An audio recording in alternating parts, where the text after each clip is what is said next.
And welcome back to this week's edition of Two Coaches, One Grizz. I am Frank Morales with our illustrious Coach Emeritus Gil Laura and our superfan, Mario the Grizz Mesa, and our esteemed producer, AC Carabata. Gentlemen, how are we doing this evening? Sir, as always, thankful, blessed to be here. I mean, I've even thanked God that Ace is here. Hey, baby. I was concerned. Hadn't seen him in a couple of weeks. Need to make sure we can keep him in here and keep you honest. Keep me honest. Of course. Oh, wow. Grizz. Doing great. I saw a little bit of the XFL this weekend. Wasn't as impressed. And finally we got to see someone go down that needed to go down and get a wake-up call. We'll give a little chat about that later. Yes.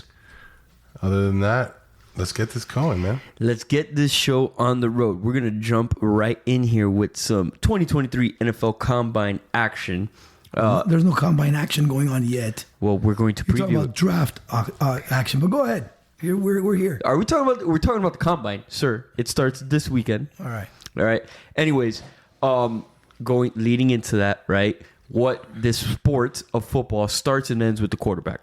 Okay, and then the biggest controversies that we see here are where are the first quarterbacks going to go in this year's draft, and what how much oversight or how much thinking or overthinking are the GMs going to do this year? Because they always seem to think themselves into or out of a pick, right?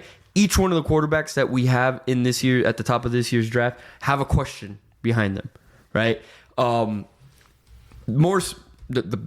biggest one is Bryce Young, right? By all accounts, he is regarded as the best quarterback, all-around quarterback in the draft. We're talking about Bryce Young, the quarterback for the Alabama Crimson Tide. However, just like all the other quarterbacks we're going to talk about this evening, he has a huge question mark. And by a huge question mark, it is his immense lack of size. Okay, he is listed currently at 6 foot, 194 pounds. And by all accounts, people who are in the business and have seen him and interacted with him and stood next to him, he ain't much more than about 5'10", 175 pounds. The second coming of Tua Tagovailoa. Something to the other. Now, they talk about his intangibles. He's a phenomenal leader. They talk about his processing skills from the neck up, and they say that is all off the charts, right? He can make every throw on the field. The biggest concern for him, however, is his durability. Can he take a pounding? If he in the NFL, you will get hit. And if he is, in fact, more of a 5'10", 175 rather than a 6 foot 194, he may stay hit and not get up.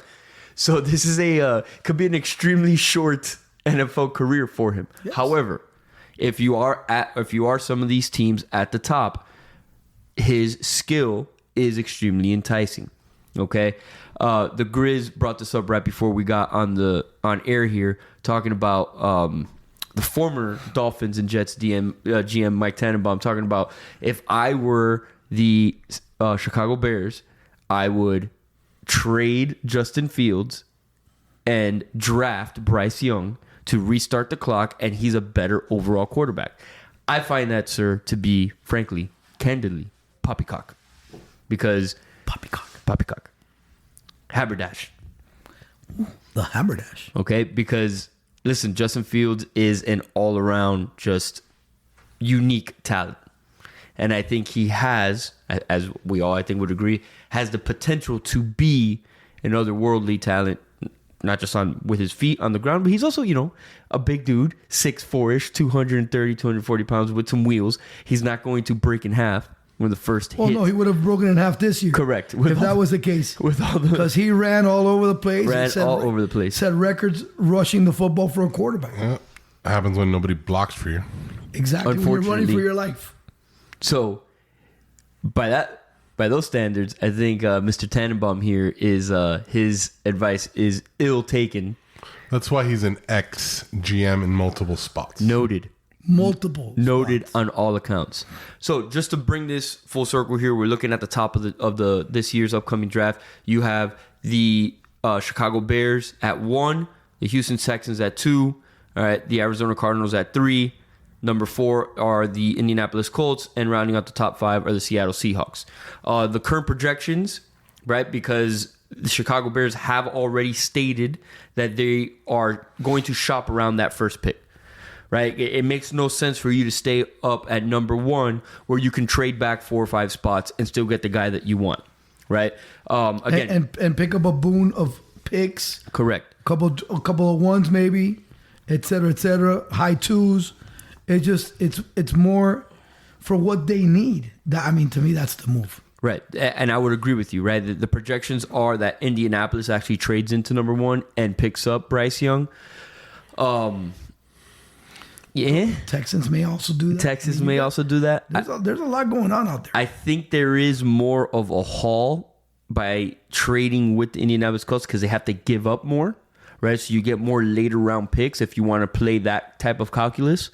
And again, it doesn't really change the math for the Chicago Bears much because they trade back 4 or 5 spots. They're still going to get their guy, right? By all accounts, they're looking for one of the top defensive pass rushers that are coming out, whether it's Will Anderson or the plethora of the Georgia ones that are coming out this year as well. Coach, right before we jumped on the air here, you were talking about Anthony Richardson and what the scouts are saying about him. Well, they say that his upside is astronomical. However, his limited playing and abilities on the field are also the other drawback. His throws are not accurate. He's a better athlete than he is a thrower. Now, he does have a cannon. Can you get that and can you make that into the NFL quarterback of your team? That's always the question mark. And it's funny because today I saw something, I read something, and there's a difference between college football coaches and in the NFL. In the NFL, you need to be able to coach and develop talent and scout talent, whereas in college football, it's more important to be a better recruiter than it is a coach. Because by recruiting those studs, you're able to mask less coaching ability or less teachability. Correct. In the NFL, you can't. You don't get away with that. The NFL, the guys that develop their guys better are the guys that are the best coaches and have the best teams. So it's interesting that you say that, right? Because the comparisons that Anthony Richardson is getting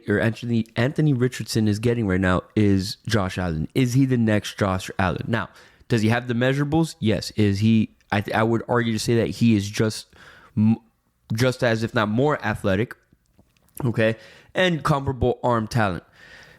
However, is, again, what you were talking about, the success or lack thereof of these quarterbacks that come out every year is so heavily predicated on where they actually land, right? Josh Allen was able to develop because he had one of the best coaching staffs around him, right? When we talk about offensive staff, right, with Brian Daboll, and we've seen that Brian Daboll has been successful in developing quarterbacks because obviously Josh Allen, from what he was drafted as to what he is now, and look at what he was able to do with Daniel Jones in the New York Giants. Daniel Jones is getting ready to ask for $35-40 million a year. Go figure. There you go. So he's proven it. Now a lot of these guys waste away, and their talent and their potential is wasted because they're just drafted into the wrong spot. I mean, we just talked about it. Look at Justin Fields with the Chicago Bears. Like that was about to be wasted talent there. And I think they're starting to turn around. I think they're starting to do what suits him and starting to build around him. To me, that's the key of drafting a quarterback. When you draft a quarterback, are you ready to build your offense around what he can do? The Eagles, they picked up what's his name? Jalen Hurts. Okay. And they've built their offense around what Jalen can do. Jalen, they run a little option with him. He's become a much better thrower over the last 2 years. If you believe in your quarterback and you see it working, you got to build around them. And then you get the pieces, and boom, there we go. He's off and running. All of a sudden now he's a top 3, top 4 quarterback in the NFL. Again, why? Because they've tailored their offense to what are the best things that Jalen Hurts can do. Are the Bears going to be able to do the same? Are they going to have the right offensive coordinator? Are they going to be able to build a good offensive line? Are they going to pick up those 2 or 3 receivers that they need to be able to complement Justin Fields? Right. And Agreed. then, and the same thing happens here with these quarterbacks. And again, I don't know if Richardson has those qualifications to make the tight window throws to anticipate. Why? Because in reality, he doesn't come from an offense that runs that type develops that. Correct. And that requires that, right? Whereas when you see a Jalen Hurts, man, he played for Alabama, NFL type quarter, RPO coaching, Central. and NFL caliber coaching. Right. Okay, and then he went to Oklahoma and played for our boy over there. And air raid with Lincoln Riley. Again, it was predicated on him being able to read defenses, do certain things. So he came with a good mindset to do those things and prepared. I don't know if Richardson has that. Right. Yeah, so at the top of the quarterback list for this year, you do have Bryce Young, which has been prepared, developed correctly to do that, right? And he's been able to show that he has all those skills. Same thing with C.J. Stroud, right? C.J. Stroud is the quarterback from Ohio State, has shown that. He is a little bit bigger stature-wise, right? 6'3", 218 he's listed as. Probably a little bit smaller than that. Now, right? Will he be the one to break the streak? Because every Ohio State quarterback that's come through sucks. Yeah. There isn't one Buckeye that's made it to the NFL to play well. Well, Fields. Justin Fields. I'm saying, but again, and to be determined, right? TBD. Again, let's see So far, so good in his play. Right, and mostly with his feet, not with his arm. Not being able, not throwing the football, more so using his athletic ability. It's always a very tough place to be a quarterback in Chicago. No, it is. It is. They haven't had anything worthy of anything since McMahon. 30 years. Even a little bit of plus Grossman. years. But you're not going to be a world beater throwing the ball there. I think that's why he's so important for them, because of his legs. And he can throw the ball somewhat. He did play. He's got a cannon. Being that he's from Ohio State, similar weather type than Chicago, it's just he needs the pieces. You need the pieces around him. If they build a team like they did for the Eagles, for him, I would assume he'd be a little bit better at throwing the ball. Yeah, I mean, they were. And with that said, I do think out of this group of quarterbacks, I lean more towards C.J. Stroud than I do towards the other ones, just because he does have he does have pretty much a total package. Right, size and the ability, because they do rate Bryce Young in terms of processing ability and reading defense a little bit higher than C.J. Stroud, but in terms of making all the throws, they can both make all the throws, right? And obviously C.J. Stroud is a bigger body. The third one on this list is kind of in the same mold as Anthony Richardson, right? A specimen, a physical specimen in Will Levis, right? Another one where how many GMs talk themselves into this guy, right? Versus talk themselves out, right? Are you going to shoot for the potential, or are you going to err on the Bryce Young, who may be smaller but has all of the cognitive processing skills and can make every throw? Because Will Levis and Anthony Richardson are in that same mold, right? These are the physical specimen potential guys of what could be if they're in the right and Will Levis is situation. More pocket oriented than Anthony Richardson. He's not as athletic, right, as Richardson is. Again, he's another one who, in my opinion, the jury is out. He's thrown 18,000 interceptions in 2 years. I don't know if it's if it's because of OCs or what's happened at Kentucky.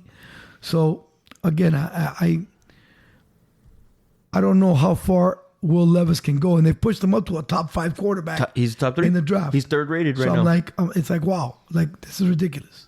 Yeah, I mean he's got the gun. He really does. He's got the arm talent. Correct. But again, and we've seen this, right? These young quarterbacks who maybe have 1 year of starting under their belt, they climb the charts because they're wow players and make these wow plays, and people get enamored with what could be. But potential is just that, right? It's what hasn't happened yet. But you see, my what could be in the fourth round is different than what might could be in the first round. Well, I agree with you 1,000,000%. All of a sudden, you pick up Will Levis in the third and fourth round, and the kid pans out like Tom Brady panned out in the sixth. How the Mr. Irrelevant panned out in San Francisco this year, and all of a sudden you're saying, okay, I didn't overpay, I did not go out of my way to make him trade something, up, right? To make him something he wasn't or isn't. I got him. We worked with him. And he developed. Well, yeah, listen. Again, it amazes me every year, and we're just guys talking about sports because we really enjoy it, right? But it amazes me every year how many GMs will end up losing their jobs because they talked themselves into some potential. Look at the Panthers.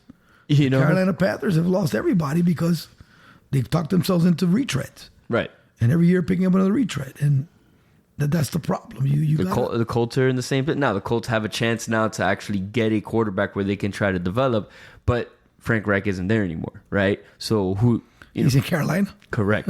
There you go. So Carolina could trade up to pick up one of these top three guys. So let's see what happens there. Grizz, would you like to add anything? You guys are doing great. I have no interest in any of these quarterbacks right now because my Dolphins don't got any of them. So. Well, you're gonna have to be interested in them. The Dolphins are gonna have to make a decision now. They put off signing Tua till May. They're not committed. So I mean that to me shows a lot. They're not gonna draft anybody out of those guys that you're talking about. No, you can. But now these are some names now that you can maybe want to look at down the road. A Herndon Hooker. Correct. Okay, Dorian Thompson Robinson from UCLA. I talk about an athlete. Our quarterback's coming next year. Oh, he is? You got him already highlighted? He said he wants to come play here. And who is it? USC's quarterback. Oh, yeah. So we're tanking for I'll do what it takes to get there. I mean, that kid's a stud. We won't tank. Caleb Williams. We won't be tanking. Williams. We won't be tanking, but if we do have Tua and he gets hurt in the first game or two, we will have a bad season. So unless we get some kind of anybody to be a decent. Hey, back. you guys might back into a Lamar Jackson. My God, bro, can you get over Lamar Jackson? Can you get over Mr. Injury? Hey, listen. Get over here. All right. Get over it. Guy won one MVP. Tua 2.0. Exactly. We're gonna Tua 2.0. We're gonna reel it back in here. We started with the quarterbacks in our pre-combine situation. There's a couple guys I do want again that I've watched this year, and I am interested to see if they can pan out and see what they could do. The kid from Fresno State, Jake Haener. I like him. He's got a great arm, good feet.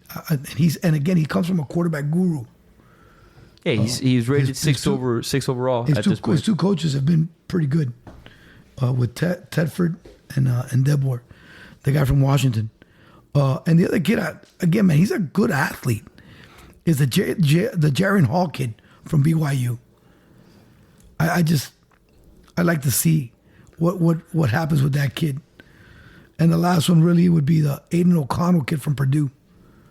I mean, yeah, that guy. He's a tough kid. Yeah, he was slunging around the yard there too. Yeah. Well. I mean, he's been slinging it. So we started off where this league starts and ends is the quarterback, right? And there's going to be a lot of jockeying for position here as the draft nears, right? And it starts here with the combine. We've already seen Bryce Young announcing that he is not going to throw at the combine. I do really want to see what he measures out to be. The guy's probably going to drink like 5 gallons of water before they weigh him, just so he'll be doing the pee-pee dance on the scale, just so he can tip the scales.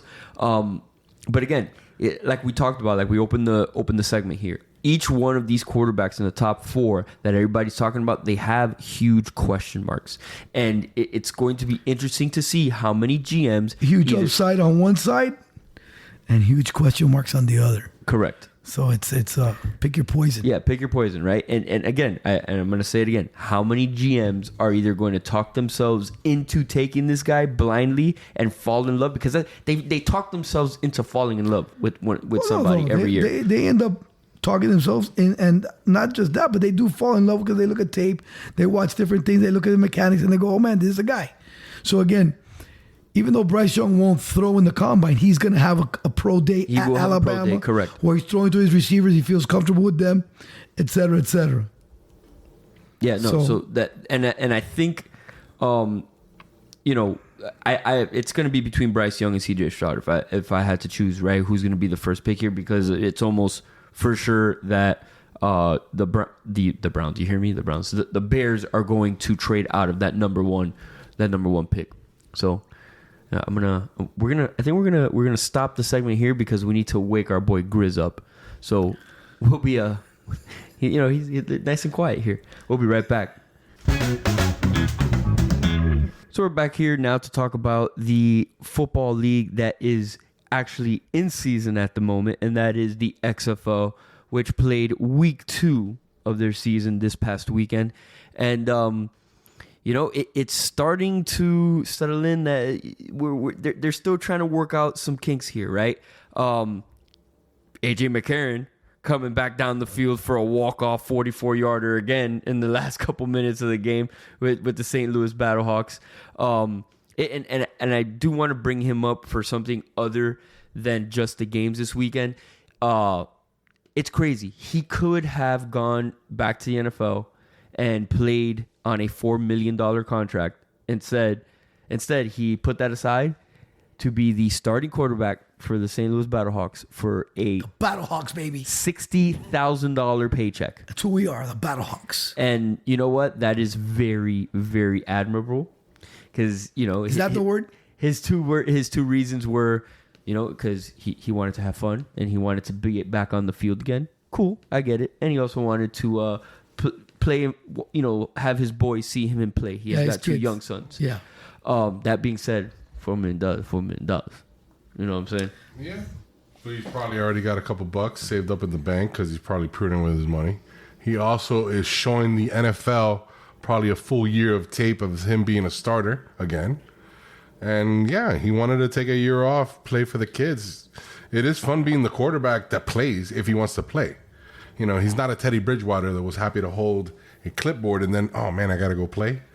No, McCarron wanted to play. Oh man, I got to go play. Yeah, I know. Some of these backups really? don't want to go in. I got to come off the bench. I'm sure McCarron wanted to go. Oh, he's getting his game time now, and look, he's early MVP for the XFL, right? I mean, the guy's 100%. The guy's running it. So they the St. Louis Battlehawks played the Sea Dragons this past weekend. Matchup. And it was a 17-12. A barn burner. It was a 17-12 game. Sea Dragons come back to score to go up in the final 2 minutes of the game. Under all day, man. Only for AJ McCarron to come through and lead a walk off the field score once again for the second time in 2 weeks. Cool stuff. Now, the other game, the Saturday night game, was with the Vipers versus the Defenders. And that one was another slobber knocker. 6-0 at the half. Vipers playing and listen, by the way, at a minor league field. Just so you know, Washington is not throwing the football. Nope. DC is going to run the rock with everybody. Everybody play defense and run the rock. I'm telling you right now, old school. Listen, the Vipers are old Hurricane alumni. Quarterback power, right quarterback there, counter, all night long. Yeah, the Vipers were up 6-0 at halftime, only for the Defenders to roar back behind Derek King and scored 18 unanswered points. I think it snowed a little bit in Las Vegas. Then it rained. And there was sleet. It was all sorts of weather there in that game on Saturday night. That was a rough one. But the Defenders improved to 2-0 in the XFL standings. Domination. And let me tell you something. It is a facade 2-0. They're not that good. No. They're really not that They're good. just the competition isn't that great either. Well, we're gonna see. They play the Battlehawks, Battle of the Undefeateds. No, coming up, not this week. Not this week. So Jack Cone. Sunday, March 5th, sir. This week they Coming up. play. No. Hold on. Defenders play the Battlehawks, sir. in Yeah, no, but the defenders are. No, that's DC. They played this past weekend. in the DC plays the Battlehawks March 5th. in the Sunday afternoon game. Okay, Jack Cone outduels both Paxton Lynch and DeAndre Francois. Okay, to help the Brahmas avoid an 0-2 start. Okay, and it was an 18-point win over the Guardians. But they suck. Who is Jack Cone? Because No, I know well, Paxton Lynch and I know DeAndre Francois. You don't know Jack Cone? I don't. You don't know Jack? Paxton Lynch was. You the don't know first- Jack? I don't know Jack, sir. Sir, Jack was a played at Notre Dame, Okay. and before that he was a Stanford guy. Oh, interesting. Jack Cone was Because I know Paxton Lynch was a first round draft ended pick. up being a Golden Domer Interesting. this past season. And DeAndre Francois played for FSU. FSU, correct. So we have two. No, but they're horrible. Again, the Orlando Guardians are horrible. Terrell Buckley's the head coach. They have the worst defense Bye-bye, T-Buck. in the league. They're Bye-bye. giving up in a league where the game average is 19.7. They're giving up 30. It's bad. Okay, they're giving up bad. 30 a game. And T Buck as their head coach, he's losing it. No, they're horrible. Well, first week they gave up 7 sacks to Houston. Hey, man, it's only 2 games. You can turn it around just like that. I agree. Sure. And mind you, and that is, to be honest with you, that's the one thing in this league that sadly the talent level at quarterback is horrid. Yeah. It is horrid. Coach, because here's the problem. We just talked about it earlier, right? Like most quarterbacks are going to be like 5 to 7 million to be a backup and hang out and be a bro. I mean, or there's 60,000 to be a There's starting some quarterback. terrible starting quarterbacks in the NFL. You think there's going to be diamonds in the rough here? Come on. You would hope. Yeah, you. Be that's, nice. that's why they're playing in the XFL, It'd be sir. nice. I mean, come on. Find me a I quarterback. already told somebody. you. I already told you. This will go as far as how these people play, and if this is for going to sure. be how the games are constantly, Listen, I do want to bring something up here when it comes to the Vipers, right? Like the Vegas Vipers, right? You're one of the freaking teams that is restarting this XFL league, and they're playing at a square or diamond, if you will, old minor league field, and it looked on camera. It looked Do you want the Raiders to land on their field? no, not the Raiders, not gonna happen. but they could play at the UNLV stadium or something like that. You know, like these other guys are doing, and it was bad. It was bad. they don't have the kind of money to be Correct. playing in these places. Well, the Orlando Guardians are playing at Camping World, bro. But They got a couple extra Disney's trying to bucks. make more friends.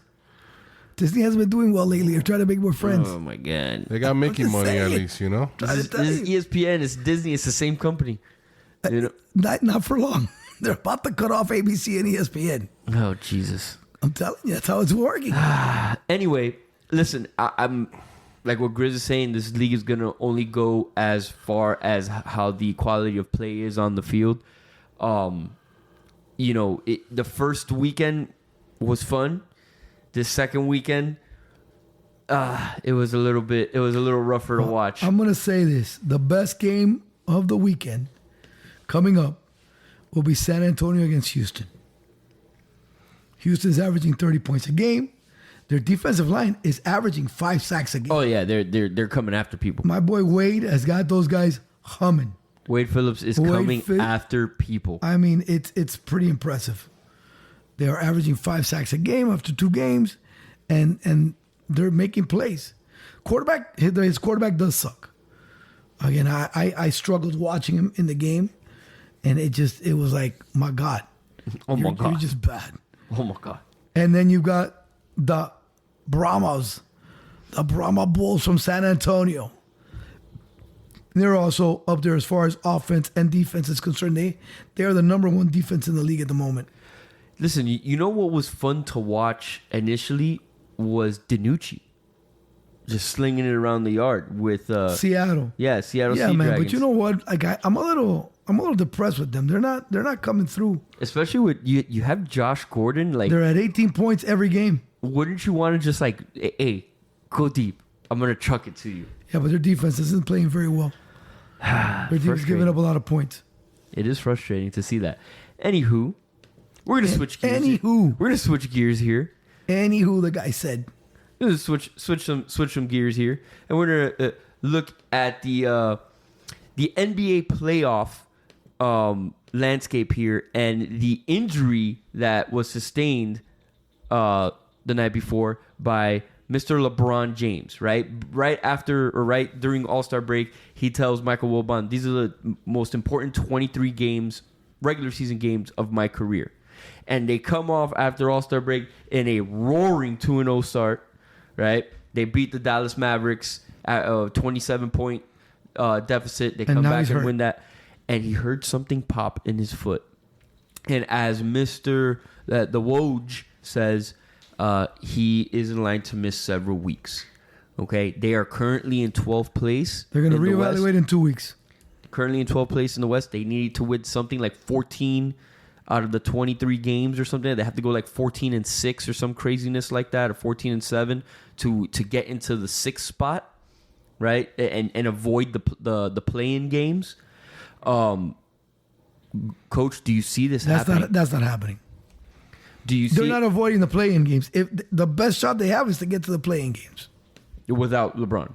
I mean, again, the problem is that in 2 weeks they'll reevaluate as far as shutting LeBron down or letting him play. Right. Because of how they play over the next few weeks. Look, it's not impossible. They're 2 games in difference from the 5th seed to the 12th seed in the loss column. It's not impossible. It's not going to happen because LeBron is not in the game. They still will win a few games, but I see them making it to probably at best 9th or 8th. It'd be better if they're in the 7th or 8th, so at least if they lose that game, they still have another game they can play. But I mean, without LeBron, they're not going to get into the top 6. Yeah, I mean, I don't see it happening either. Now, with LeBron healthy, I did see the Lakers as a potentially extremely dangerous team going into the playoffs and going down this stretch.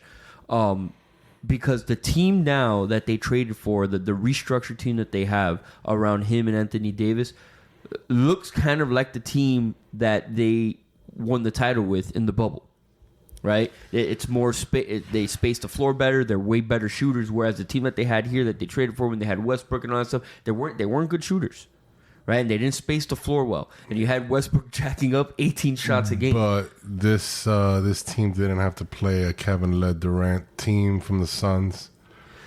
Because the Grizzlies that have John Morant and probably the 3-time MVP. Hey, I'm just saying they didn't have that. And I'm sorry, the bubble to me was. I agree what you're not saying. As solid of a championship. I'm not. No, you don't. Yeah, you don't have to go anywhere. No foreign arenas. It's a different ballgame. Understand that I mean, they won what they won, but understand that I didn't say championship. I said a dangerous team. Yeah. Now, probably maybe if they make the playoffs, maybe get out of the first round, even with a healthy LeBron. They're just not that good overall. They're just not, and I'm not gonna at all trust Anthony Davis to stay 100%. That guy's that guy's a walking wounded in any minute now. And they got nice pieces, but it's. And then think about it now, right? Anthony Davis has to carry this team. That's an injury waiting to happen. No, now. but D'Angelo Russell, I think, has come in and done a nice job of playing with them. He got hurt too, and now he's hurt, so that does not help. You have no cohesion. It's gonna take if this team was from the beginning of the season and a healthy team, right? Top 4, I see it, but they're not. It's too late in the game, and as I said, only 2 games out of 5th loss column. But you're talking about jumping 6 to 7 teams. I mean, at the end of the day, like all those teams can't lose. Everybody's gonna play each other. And Utah, you just had Dame drop 71 the other night, And he's not even in the playoff picture at 11. New Orleans doesn't have Zion. They're still, I don't know how they're still in this mix. Minnesota should be better with the team they have. Utah, stingy as they always are. Let's not even talk about Golden State. They're supposed to get Steph back and go on a run. Dallas Mavericks are the ones that they're going to suffer big time because of the Kyrie trade. Just not going to work out. Clippers are supposed to be better now with Westbrook. I mean, I think that's the team right there. Clippers. That's the LA team that will be the danger. You think so? Yeah. I'm not sold on I know you're not sold on Westbrook, and he's not going to need to be doing anything big, but I'm sold on the other two guys they got, Paul George and Kawhi. If they, which is again another guy that sometimes I think Phoenix is a team in that Phoenix. Of course, with Kevin Durant, and if the they're all Nuggets. healthy. I think the Nuggets. Here's the thing, Grizzlies, right? The top four out of the top four will come. You talked about cohesion. This is the Suns need. They haven't played together, right? The first game back is tomorrow with Durant. They better get to work and better get to work fast because they have limited time to figure this out. Right. I get that KD is KD and you have Chris Paul, the they ultimate are floor cemented general. where they're going to be in. They're definitely going to be a top four. All right, and then you have KD's just easy. He comes in and he gets back to doing nothing. You got Chris Paul, which is a general. The key with them is Chris Paul staying healthy. Exactly. It's with all these teams, it boils down to health. Whoever stays healthy, the Suns have and the fact that the Kings surprising everybody at the 3rd seed, they got a bunch of young talent that's scary. All I see is they're constantly in games with great teams scoring a lot. I'm not gonna say they go to the championship, but I still think it's gonna be a Clippers. My guess would be a Clippers Suns finals, Western Conference Finals. Clippers Suns final. That's what interesting. I'll go with right now. Right, and no Denver Nuggets and no, because as much as I like that guy, I like Jamal Murray. Yeah, they don't put it together at the right time. Maybe I'm wrong. Maybe this is the year for them. Yeah, let's see what happens. Again, the big question to be answered is how does, over these next 4 to 6 weeks, how do the Phoenix Suns gel, right? And can they put it together in time to make that run? And are they firing on all cylinders once they get to the Western Conference Finals? I think that's the key, right? I think they win, the first couple series. If they get to the Western Conference Finals, I think they would have gelled by then. No, but I'm saying, do they win the first series? Sure. Second round, it gets tougher. Correct. And let's see what happens from there. Who knows if he comes back super healthy and all Chris Paul has to do is toss it around the yard. Here, you shoot. Here, you shoot. But you know what? The beauty of it is, in the first 5 to 7 games, you can limit his minutes, right? And then from there, start adding time to him playing on the court. They're gonna be fine. They're gonna be fine. Let's see. I mean, obviously, I want to see that happen because, and again, this has nothing to do with KD. I want to see Chris Paul win a ring. That's my reasoning, right, for wanting to see it happen. Listen, Eastern Conference Finals though, it's Milwaukee Bucks and everybody else. Would you say that? I know the Celtics have something to say about that. Yeah, the Celtics, bro. I think it's them too. I think it's the Celtics and the Bucks. I mean, I'm not it's the Celtics and Milwaukee. I don't think it's just Milwaukee by themselves. I think it's the Celtics and Milwaukee. Tatum is the truth, man. Yes. And Brown, you got a team there. I mean, every time I want to say I think that's a 7-game they're gonna fall series. apart. That guy. What is it? The last 5 years, he has the best clutch shooting with 5 seconds. That guy is a beast. Right now, you got to be careful that Giannis got a little bit dinged up again. And I know they're on a 14-game winning streak, but if they start, losing a few games at the end. I think they're good on the road. They could play anywhere, but you don't want Game 7 in Boston. No, at all. That's not where you want to play. I don't think so. And even without Middleton, right? They had a couple guys hurt in the Eastern Conference Finals and still took them to 7 games, right? Well, like the Boston Celtics and the Milwaukee Bucks. I think those two are the teams in the East. Bottom line. Yeah, Joel Embiid participation trophy, great job, great effort this year. I just don't think they have enough. They don't stack up against those guys. And then nobody else has any chance here. Listen, man. I mean, that Kevin Love trade might send us all the way to the title. All right, and this is where the segment ends. Come on, man. The guy with breasts? Your breast, man. Got you. That guy's got to run some friggin' suicides before he's able to get back He on might the need court. plastic surgery at this point. Oof. Those We're gonna be right back to close up the show. tatas are getting a little large. Closing out the show as we always do with some fight action. This past weekend we had Jake Paul going in the ring with Tommy Fury. Oh, watch out! Heads up, Tommy Fury. And Tommy Fury comes out and on top in a decision. Correct. Coach, give us your breakdown. I mean, I thought that Fury dominated the fight. I think he used his reach. I mean, this guy finally fought someone that's a boxer. Grizz said it earlier. He finally fought someone who is a boxer, who boxes for a living or has boxed for a living. And is actually younger than him. Correct, and has a body type of his stature. He's been taking on guys that were smaller than him, lighter than him, and with very limited boxing skills as well as experience. And this week showed that he has a long way to go. He's got some power. He did hurt Fury a couple of times, but overall, Fury dominated the fight. It's just one of those situations. I don't even know how Paul won one of the judges. I felt like 6 out of 8 rounds went to Fury. That's how it is sometimes. I mean, what can it's sadly that's they one gave of him some love probably for the knockdown, which was barely that. But like you said, you can't figure out how he won 6 rounds, right? Or 5 to 3. You didn't win 5 rounds. So again, and sadly that's one of the things you see in these fights and in MMA. Unfortunately, it's the MMA as well. Well, MMA not so much because much. Yeah. But as much as boxing is where it's the worst, right? No, where it's that boxing has been the worst, but MMA lately has had a couple of decisions that have been disgusting. So that's the one drawback of the fighting sport is the judges. The judges. When you have human beings judging, and you don't know their opinions. You don't know how each, and it's been talked about, and those are like we always talk about changes in rules.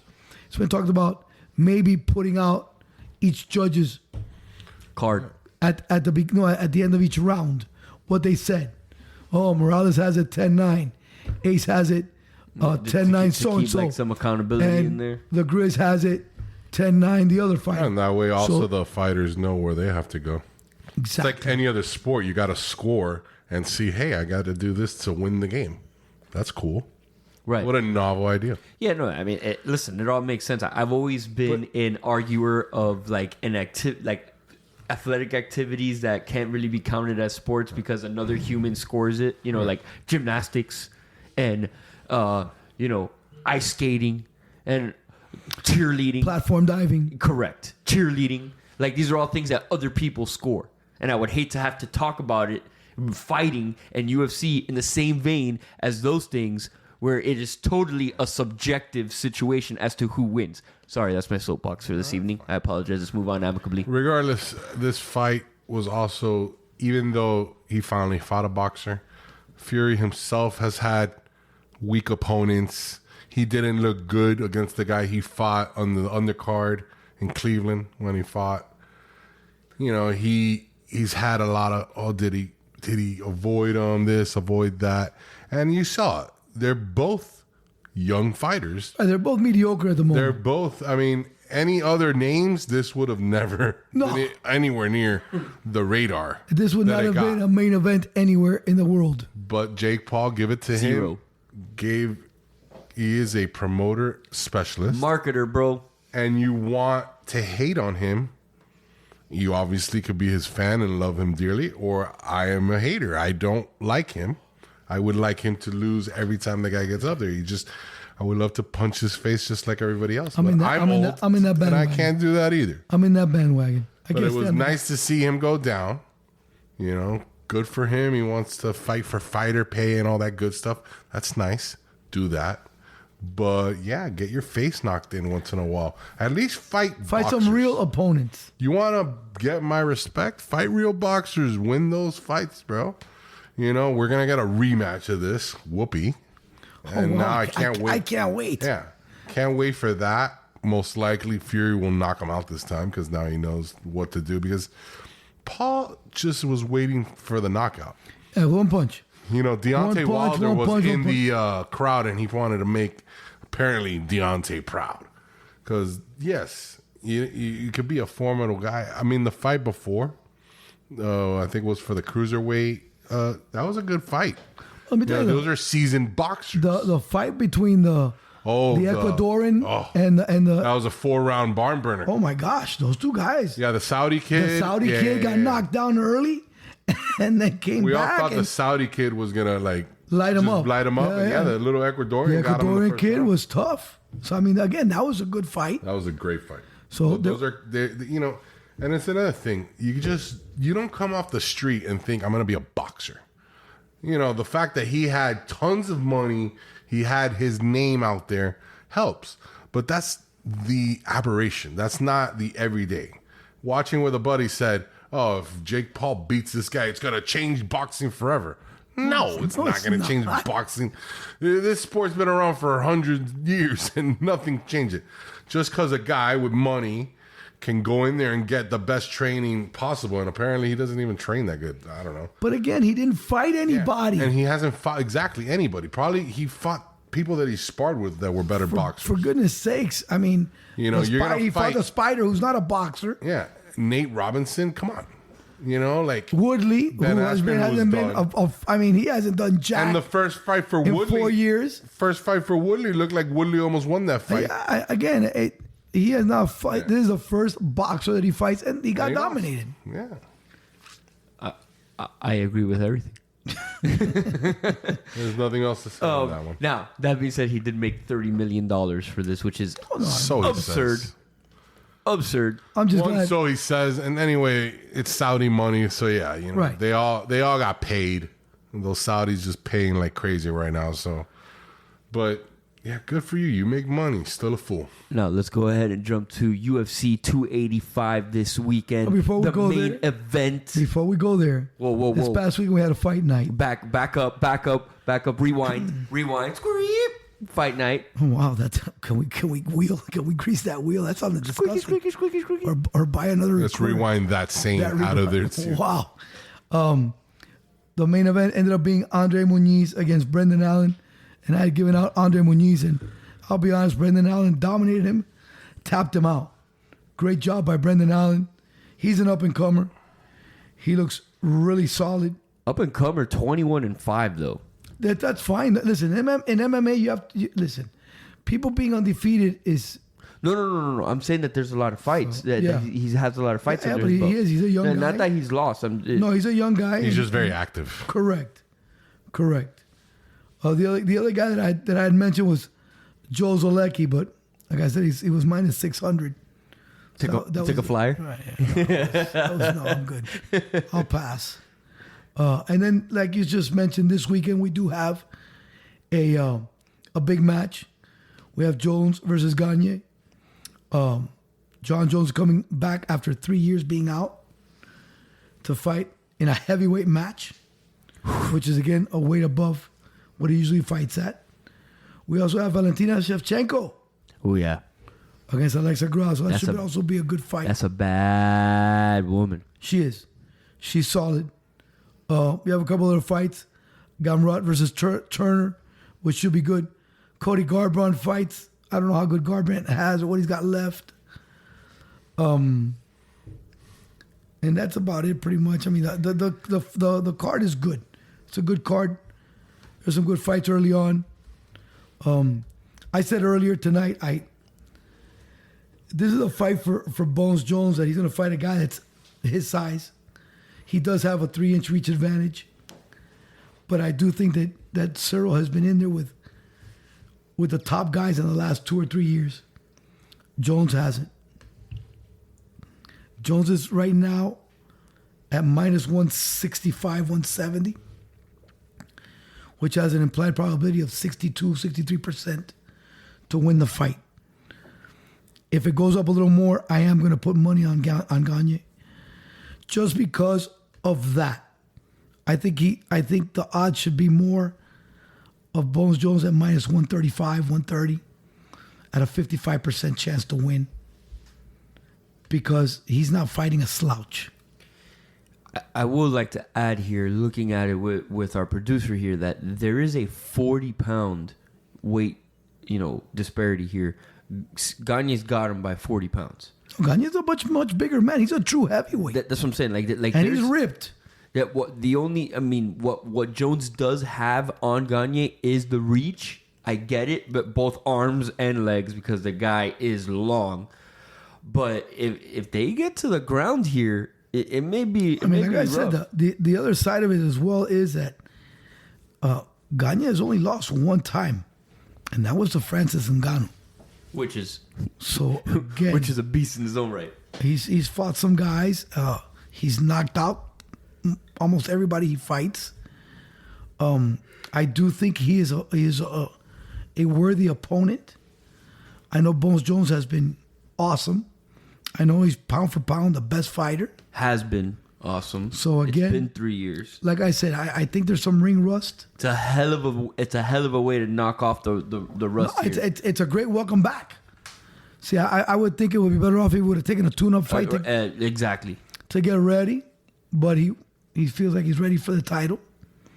We'll see. He's never had a stamina problem before, but he's never had to fight a 240-pound man before. Gagne does have to be smart, though, because Bones Jones is the better wrestler. So, again, those are little things that could swing the fight to Bones Jones' side. 100%. Listen, this is going to be a fun one. I'm excited for this weekend. This is going to be one that... If it gets a plus 150, I'm taking him. You are taking him. Oh, yeah. Plus 150, I think it's a great value bet. Gotcha. Yeah, we're definitely going to be watching. This is going to be a fun one, especially, Jon Jones has not been in the ring in 3 years, like we said. So it's going to be interesting to see how he gets back in there. Like I said, a hell of a way to knock off the rust in the ring. It is a welcome back like you've never seen before, I will say. No, the guy's ripped. No, he is. Yeah. Listen, the guy is legit. Excuse me. He is a legit fighter. He's trained with Ngannou for years. He is a formidable opponent. This might be the toughest test that Bones Jones has ever faced. So we'll see what happens on Saturday in the ring. Yes, we will. Gentlemen, that's going to do it for us this week. Looking forward to discussing this fight on next week's show. 2 coaches, 1 Grizz. Out.